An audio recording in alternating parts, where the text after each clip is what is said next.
ఇదిగో ఈ మెమోంటో లో పరిశుద్ధాత్మ శక్తిని విడుదల చేస్తున్నాయి. ఈ మెమోంటో ద్వారా దేవుని పరిశుద్ధాత్మ అగ్ని రిలీజ్ అవుతూ ఉంటుంది. ఇదేంటంటే అభిషేకించిన మెమోంటో. ఎవరైతే మందిర స్థలం కోసం స్పాన్సర్ చేస్తున్నారో వారికి ఇచ్చేటువంటి ఈ మెమోంటో. ఇప్పుడు ఈ మెమోంటోలో పవర్ ఉందో లేదో మనం చెక్ చేద్దామా లేదా? ఎస్, ఇది ఒట్టి మెమోంటో, కానీ ఈ మెమోంటోలోకి నేను పరిశుద్ధాత్మ యొక్క అభిషేకాన్ని రిలీజ్ చేస్తాను. ఇప్పుడు ఈ మెమోంటో నుంచి ఏ శక్తి వస్తుందో, ఏ పుండుతాన అద్భుత శక్తి వస్తుందో ఇప్పుడు మనం టెస్ట్ చేద్దాం. కళ్ళు మూసుకోండాము. ఈ కళ్ళు తెరిచా చూడండి. రైట్, ఇటువైపు చూడండి. Camera side. రైట్, ఇటువైపు చూడండి. ఈ అభిషేకించిన మెమోంటో నుంచి ఒక అగ్ని అభిషేకం నీపైకి బలంగా దిగొస్తుంది. బలంగా దిగొస్తుంది.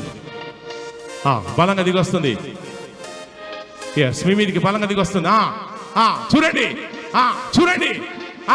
చూడండి. ఎస్, మెమోంటో నుంచి వచ్చినటువంటి అగ్ని అభిషేకం చూడండి. మెమోంటోలో పుండుతాన అతీతమైన శక్తిని ఈ మెమోంటోలో అభిషేకించి పెట్టాను. ఎస్, ఈ మెమోంటోలో అభిషేకం చూడంగానే చూడండి ఆ బిడ్డ ఎలా అభిషేకంతో ఊగిపోతుందో. పొందుకోండి.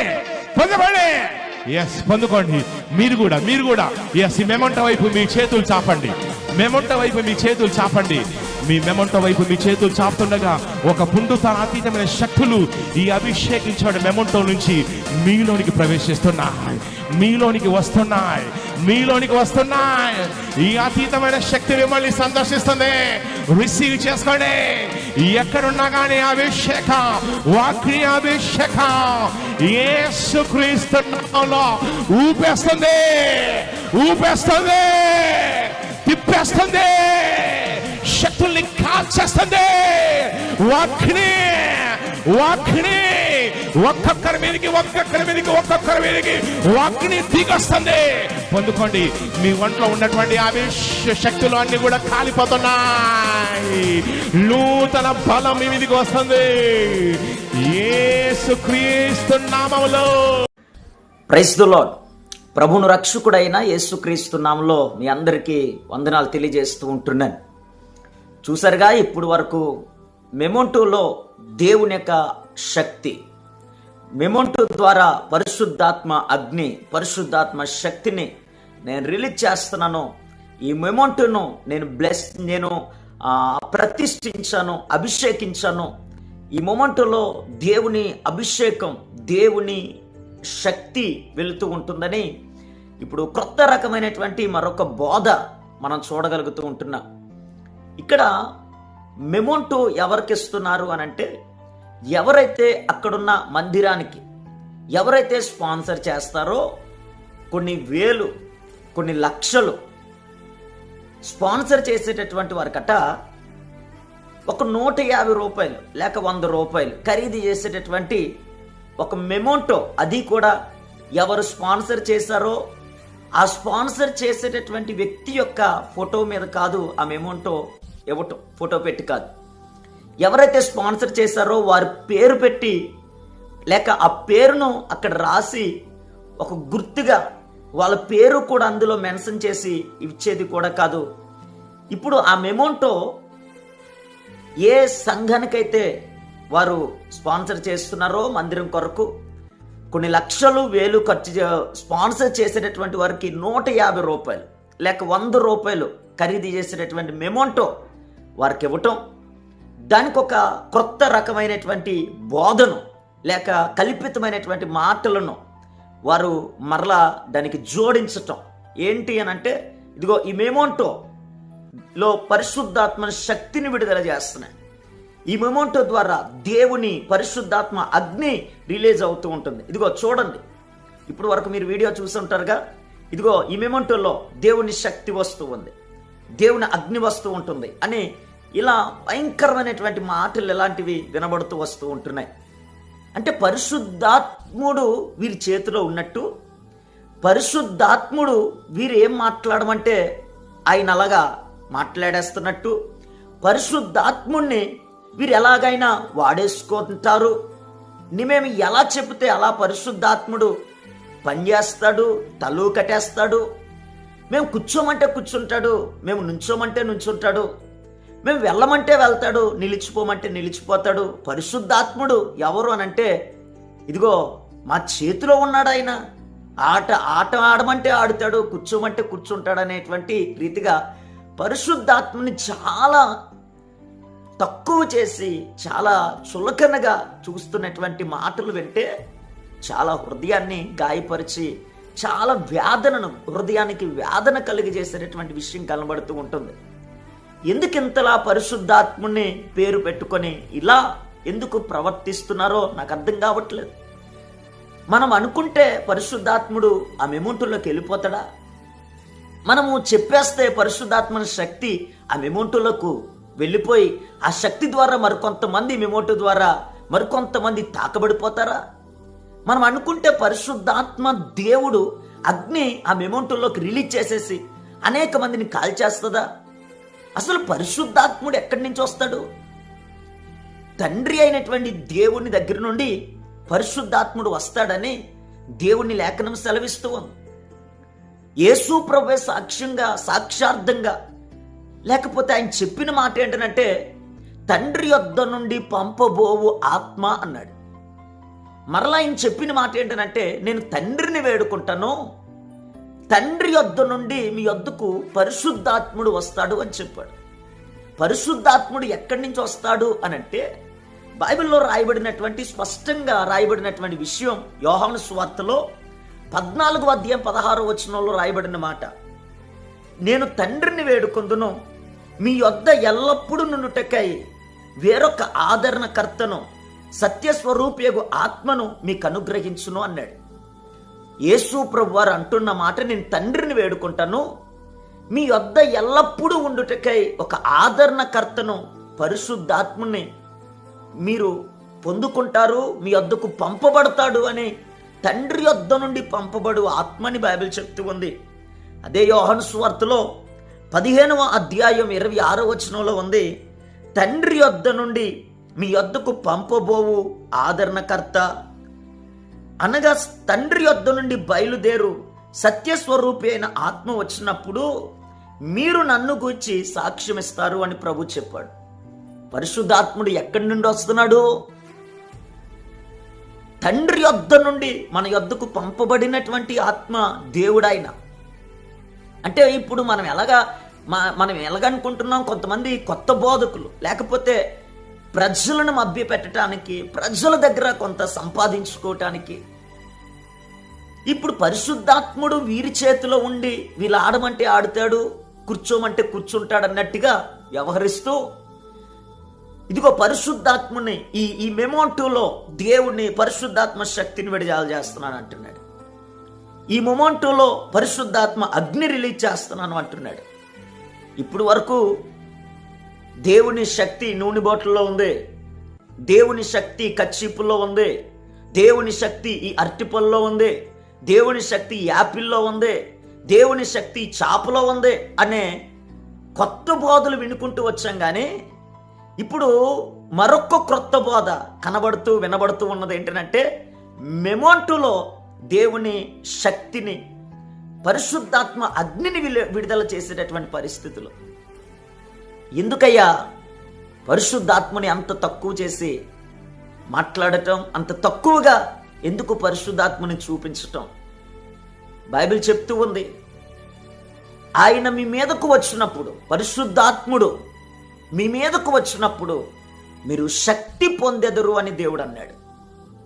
పరిశుద్ధాత్ముడు మన మీదకు వస్తే శక్తి పొందుకుంటామని ప్రభు చెప్పాడు. మెమోంటో మన మీదకు వస్తే శక్తి రాదు. మెమోంటో ద్వారా దేవుని శక్తిని, పరిశుద్ధాత్మ శక్తిని పంపించలేం. కేవలం పరిశుద్ధాత్ముడే మన మీదకు వచ్చినప్పుడు, ప్రజల మీదకు వచ్చినప్పుడు, ఆయనను అంగీకరిస్తున్న, పరిశుద్ధాత్మను అంగీకరిస్తున్నటువంటి వారి మీదకి వచ్చినప్పుడు, ఆయనను వేడుకుంటున్న వారి మీదకి వచ్చినప్పుడు, ఆయన కొరకు కనిపెడుతున్న వారి మీదకి వచ్చినప్పుడు పరిశుద్ధాత్ముడు వారి మీదకి రాగా వారు శక్తి పొందుతారు అని ప్రభు చెప్పాడు. అంతేగాని మెమోంటో ద్వారా దేవుని పరిశుద్ధాత్మ శక్తి రిలీజ్ అయిపోతుంది, పరిశుద్ధాత్మ అగ్ని ఇదిగో మెమోంటో ద్వారా వెళ్ళిపోతూ ఉంటుంది. ఏంటి ఆ బోధ?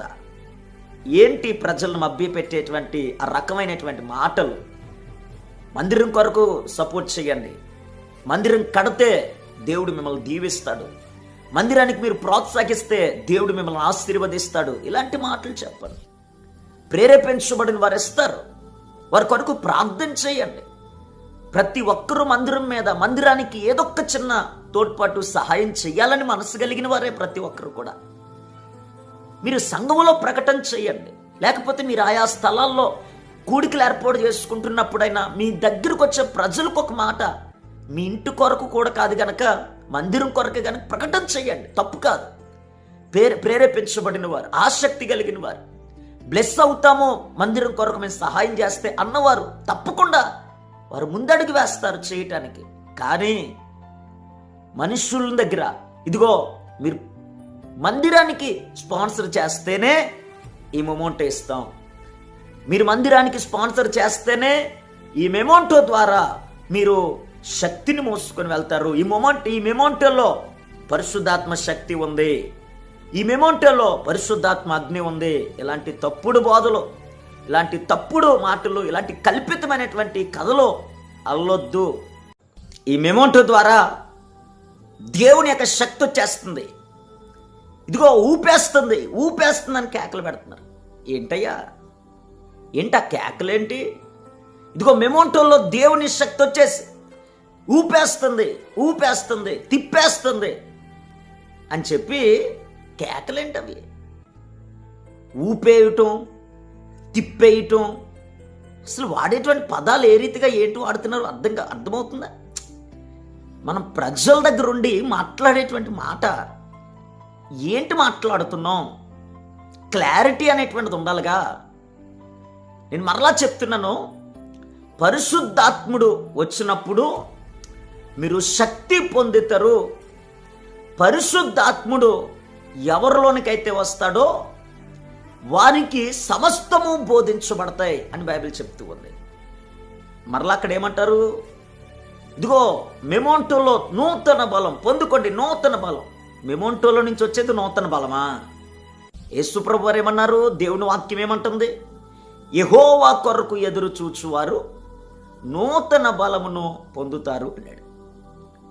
మెమోంటోలో నూతన బలం వచ్చేసి పక్షిరాజు యవనమేం వచ్చేస్తే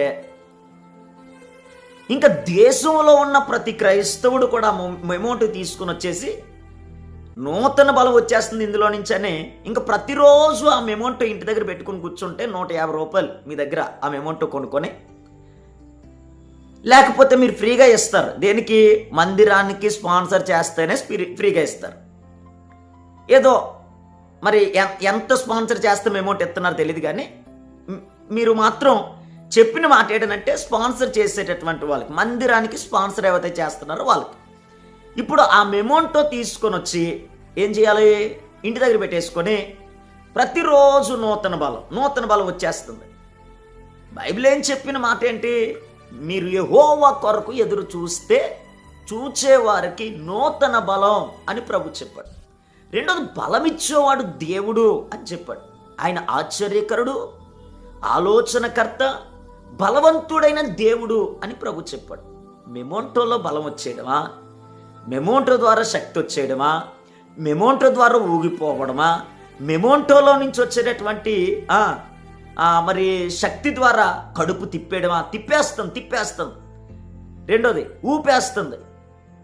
మెమోంటో ద్వారా ఇంకేంటంట? నూతన బలం వచ్చేయడమా? వాక్యం మీద కట్టండి దేవుని యొక్క సంఘాన్ని. వాక్యం మీద స్థిరపరచండి. విశ్వాసంలో వృద్ధి చెయ్యండి. వాక్యపు వెలుగుల్లో సంఘాన్ని తీసుకొని రండి. వాక్యం మీద వాళ్ళని స్థిరంగా నిలవబెడితే వారు ఎప్పుడు కదల్చబడరు. దేవుని కొరకు పని చేయగలిగిన వారుగా ఉంటారు. బలమైన సాక్షులుగా వాక్యం అనే పునాది మీద కట్టబడినటువంటి ప్రతి ఒక్కరూ బలమైన సాక్షులుగా దేవుని కొరకు పనిచేస్తారు. దేవుని సేవకుడిగా సంఘాన్ని వాక్యం మీద కట్టండి. వచ్చిన సంఘాన్ని దేవుని వాక్యంలో పెంచండి. దేవుడు మరింతగా వారిని నిత్య రాజ్యంలోనికి దేవుడు సిద్ధపరుస్తూ ఉంటాడు. మనం మెమోంటోల మీద, ప్రవచనాల మీద ఇంకా పూర్తిగా ఇదిగో ఈ మెమోంటోలోనే శక్తి ఉంది అని అంటే ఈ మెమోంటోలోనే పరిశుద్ధాత్మ అగ్ని ఉందనంటే ఇంకా ఆ మెమోంటో పట్టుకొని వెళ్ళి వారి ఇంటి దగ్గర భద్రంగా ఒక చోట దాచి ఇంకా బైబిల్ చదవరు, ఇంకా దేవుడు వేటిని కొలుస్తారనంటే దేవుడిగా మెమోంటోవే. ఎందుకనంటే బ్రదర్ ఏసన్ గారు చెప్పారు, అయ్యగారు ఇదిగో ఈ కొబ్బరి నూనె బాటిల్ తీసుకొని వస్తున్నాను, ప్రార్థన చెయ్యండి అని అడిగితే ఏసన్ గారు అన్నారట, అమ్మా నేను ప్రార్థన చేస్తాను, కానీ ఈ కొబ్బరి నూనె దేవుడిగా నువ్వు భావించొద్దమ్మా అని చెప్పారు. ఎందుకంటే దానికి ముందు జరిగినటువంటి సంఘటనలో ఆయన చూశాడు కనుక. కొబ్బరి నూనె చిన్న బాటిల్ తీసుకొని వచ్చి ప్రార్థన చేస్తే, ఓ పాస్టర్ గారు ప్రార్థన చేస్తారు, కొబ్బరి నూనెలో దేవుని యొక్క అభిషేకం ఉంది, దేవుని శక్తి ఉంది, కొబ్బరి నూనెలో దేవుని యొక్క రక్తం ఉందని ఇప్పుడు దాన్ని దేవుడిగా కొలిచేటటువంటి వారు కూడా ఉన్నారుగా. అందుకనే మనం వస్తువులను పరిచయం చేయటం కాదు, వస్తువుల మీద, మెమోంటోల మీద, వాటి మీద, వీటి మీద వాళ్ళని, మన విశ్వాసుల్ని, మన దగ్గరికి వచ్చే దేవుని ప్రేమించే బిడ్డలను కట్టడం కాదు, వాక్యం మీద కట్టాల. వాక్యపు వెలుగుల్లోని వాళ్ళు నిలవబెట్టాలి. మరణం వరకు దేవుని వాక్యాన్ని త్రప్పిపోకుండా వాక్యమే వారికి ఒక వెలుగుగా, వాక్యమే వారికి బలమైన సాధనముగా, వాక్యమే వారికి ఊపిరిగా మనం కట్టగలిగితే ఎప్పుడు ఎన్నడూ విడిచిపెట్టరు దేవుణ్ణి. క్రీస్తు రాకడ పర్యంతం వరకు, జీవితాంతం వరకు దేవుని కొరకు పని చేస్తారు, నిలవబడతారు. దేవుని వాక్యాన్ని మాత్రమే ప్రచురం చేయండి. దేవుని వాక్యం మీదే సంఘ బిడ్డలను, మన దగ్గరకు వచ్చినటువంటి బిడ్డలను కట్టండి. వాక్యపు వెలుగుల్లో వారిని నిలవబెడితే దేవుడు కూడా అంటాడు, బలా నమ్మకమైన మంచి దాసుడా అని దేవుడు ఒక మంచి పేరు పెట్టి పిలిచి తగినటువంటి బహుమానాన్ని కూడా దేవుడు అనుగ్రహిస్తాడు. God bless you. దేవుడు ప్రతి ఒక్కరిని వాక్యపు వెలుగుల్లోని కట్టాలని, పరిశుద్ధాత్మ నడిపింపులో సత్య స్వరూపయగు ఆత్మ ఏది సత్యమో ఏది అసత్యమో తెలియజేసి ప్రతి ఒక్కరిని సత్యం అనబడినటువంటి దేవుని వాక్యములో ప్రతి ఒక్కరిని నిలవబెట్టాలని కోరుకుంటూ ఈ నా మాటలు ముగిస్తూ ఉన్నాను. God bless you. దేవుడు మనలందరినీ ఆశీర్వదించునుగాక. God bless you. ఆమెన్.